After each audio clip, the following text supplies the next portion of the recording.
भाजपा ने लोकसभा चुनाव को लेकर राजस्थान में तैयारियां शुरू कर दी है। माना जा रहा है कि लोकसभा चुनाव में भारतीय जनता पार्टी प्रदेश की सभी 25 की 25 सीटें जीतने के इरादे से चुनाव मैदान में उतरेगी। इससे पूर्व भी भाजपा ने सभी 25 सीटों पर जीत दर्ज की थी। उससे पूर्व 24 सीटों पर जीत दर्ज की थी। पिछले चुनाव में हनुमान बेनीवाल भाजपा गठबंधन के साथ चुनाव लड़े। भाजपा को 24 और 1 सीट गठबंधन में हनुमान बेनीवाल ने जीती थी, यानी कि 25 की 25 सीटें भाजपा ने जीती थी। इस बार भी मोदी की गारंटी चली तो राजस्थान में 25 की 25 सीटें जीतने का लक्ष्य पार्टी ने तय किया है। लोकसभा चुनाव के मद्देनजर प्रदेश भाजपा की पहली बड़ी बैठक शुक्रवार को दिल्ली रोड स्थित होटल राजस्थली में बुलाई गई।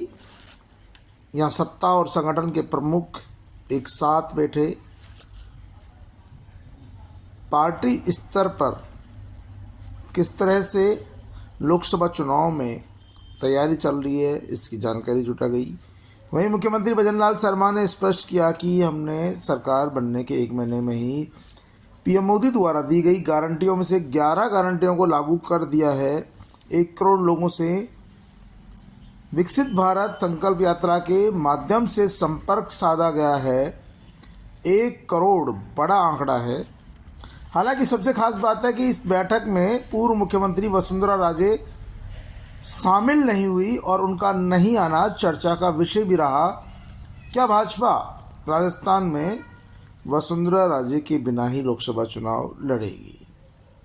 माना जा रहा है कि भजनलाल शर्मा को मुख्यमंत्री बनाए जाने से वसुंधरा राजे और उनके समर्थक नाराज चल रहे हैं और जिस तरह से उनको इग्नोर किया जा रहा है, तब से ये माना जा रहा है कि वो कुछ अलग थलग सी पड़ गई है। यही कारण है कि भाजपा की प्रदेश कार्य समिति की बैठक, कोर समिति की बैठक में वो शामिल नहीं हुई। बैठक में तय किया गया कि हमें टिकट नहीं, लोकसभा चुनाव की तैयारी पर बात करनी है। टिकट तो जिसको भी मिलेगा, हमारा टिकट कमल का फूल होगा। उम्मीदवार उसमें कोई भी हो सकता है, उससे हमें फ़र्क नहीं पड़ता। भारतीय जनता पार्टी को और भारतीय जनता पार्टी के नेताओं को, कार्यकर्ताओं को सिर्फ और सिर्फ कमल के फूल को जिताने के लिए काम करना है। प्रत्याशी इस पार्टी किसको बनाती है, ये पार्टी नेतृत्व पर छोड़ा है। भाजपा में टिकट की लड़ाई में नहीं है। अभी हाल ही में जो विधानसभा चुनाव हुए हैं उसमें भी राष्ट्रीय नेतृत्व ने अपने हिसाब से टिकट तय किए। कुछ लोगों को टिकट काटे, कुछ लोगों को नए दिए, कुछ पुराने उतारे। तो लोकसभा चुनाव में भी पार्टी का राष्ट्रीय नेतृत्व ही टिकट वितरण की दिशा तय करेगा। राष्ट्रीय नेतृत्व ही जानता है कि किसको किस सीट से उतारना है। इस विषय पर कोर कमेटी की बैठक में चर्चा नहीं हुई और कोर कमेटी की बैठक में सिर्फ इसलिए इन सीटों पर चर्चा हुई। हाल ही विधानसभा चुनाव में भारतीय जनता पार्टी 115 सीटों पर जीती है। 85 सीटों पर भाजपा को हार का सामना करना पड़ा है। जाहिर सी बात है कि 85 सीटें भाजपा के लिए कमज़ोर मानी जा रही है, क्योंकि इन 85 सीटों पर भाजपा की हार हुई है। और जिन सीटों पर भाजपा की मामूली वोटों के अंतर से जीत हुई है, किसी की 300, किसी की 400, किसी की 1000 और 5000 वोटों तक जिनकी जीत हुई है, उन सीटों को भी बी कैटेगरी में माना जा रहा है और वहाँ भी भाजपा अभी से काम करना चाहती है, जिससे आने वाले चुनाव में पार्टी को इसका लाभ मिल सके। पार्टी के नेताओं ने अपने अपने सुझाव भी दिए हैं और माना जा रहा है कि पहले उन 85 सीटों पर फोकस किया जाएगा जिन सीटों पर पार्टी को हार का सामना करना पड़ रहा है या पड़ा है। उन सीटों पर पहले उम्मीदवार घोषित किए जाएंगे। राजस्थान में भाजपा किसी भी पार्टी से गठबंधन नहीं करेगी, क्योंकि यहाँ पर भाजपा अपने दम पर ही खूब मजबूत है। हनुमान बेनीवाल पहले ही पल्ला झाड़ चुके हैं, दामन छोड़ चुके हैं। ऐसी स्थिति में भाजपा के अलग अलग नेताओं ने अलग अलग सुझाव दिए हैं। सब सुझावों पर चर्चा की गई है। इन सुझावों से पार्टी के राष्ट्रीय नेतृत्व को अवगत करा दिया जाएगा। बैठक में राजस्थान के मुख्यमंत्री भजनलाल शर्मा, राजस्थान प्रदेश भाजपा के अध्यक्ष सीपी जोशी, प्रभारी अरुण सिंह, छत्तीसगढ़ के प्रभारी ओम प्रकाश माथुर, केंद्रीय मंत्री गजेंद्र सिंह शेखावत, केंद्रीय मंत्री अर्जुन लाल मेघवाल समेत कोर कमेटी के सदस्य शामिल हुए। राजेंद्र राठौड़, सतीश पूनिया भी बैठक में शामिल हुए। हालांकि केंद्रीय मंत्री अर्जुन मेघवाल को मंच पर जगह नहीं मिलना चर्चा का विषय रहा, लेकिन गजेंद्र सिंह शेखावत ने तुरंत बात संभालते हुए उनके लिए कुर्सी लगाकर उन्हें अपने साथ कुर्सी दी। लेकिन वसुंधरा राजे इस बैठक में शामिल नहीं हुई।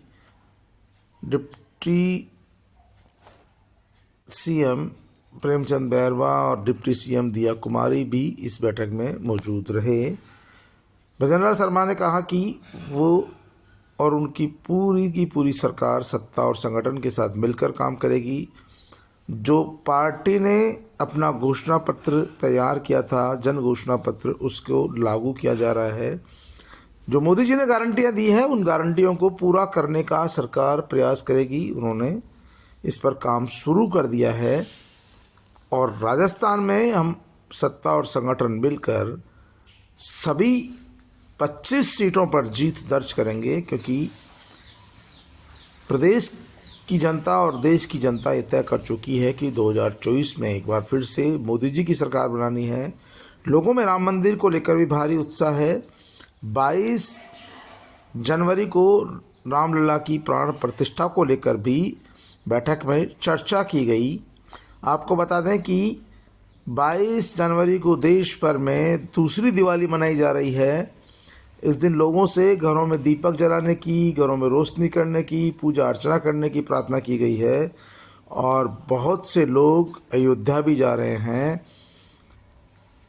लोगों का कहना है कि इस कार्यक्रम से ज़्यादा लोगों को जोड़ा जाएगा, जिससे लोगों को रामलला से जोड़ा जाए, पार्टी से जोड़ा जाए। आपको बता दें कि भारतीय जनता पार्टी इसे एक मुहिम की तरह ले रही है और पूरे देश में सबसे बड़ी बात है कि राजस्थान के सभी नगर पालिकाओं ने, नगर निगमों ने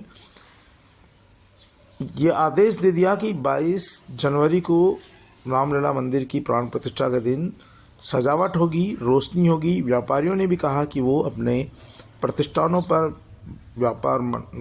बाजारों में सजावट करेंगे और दिवाली मनाएंगे, घरों पर दीपक जलाएंगे, मिठाइयाँ वितरित करेंगे, पटाखे फोड़ेंगे। तो भाजपा और भाजपा के नेता आने वाले लोकसभा चुनाव के साथ साथ 22 जनवरी को होने वाले इस कार्यक्रम को लेकर भी रणनीति बना रही है। इस बैठक में तमाम बातों पर चर्चा हुई है और लोगों ने कहा है, नेताओं ने कहा है कि हमें टिकट किसको मिलता है इसकी बजाय हमें चुनाव कैसे लड़ना है और चुनाव की तैयारी में जुटना है, क्योंकि टिकट तो हमको फूल के निशान पर ही वोट देना है। फूल के निशान को ही अपने को आधार बनाना है, बाकी से कोई लेना देना नहीं है। लेकिन वसुंधरा राजे का बैठक में मौजूद नहीं रहना चर्चा का विषय रहा। लोगों को लगता है कि अब वसुंधरा अलग थलग हो गई है। ऐसे में उनके समर्थक भी दूर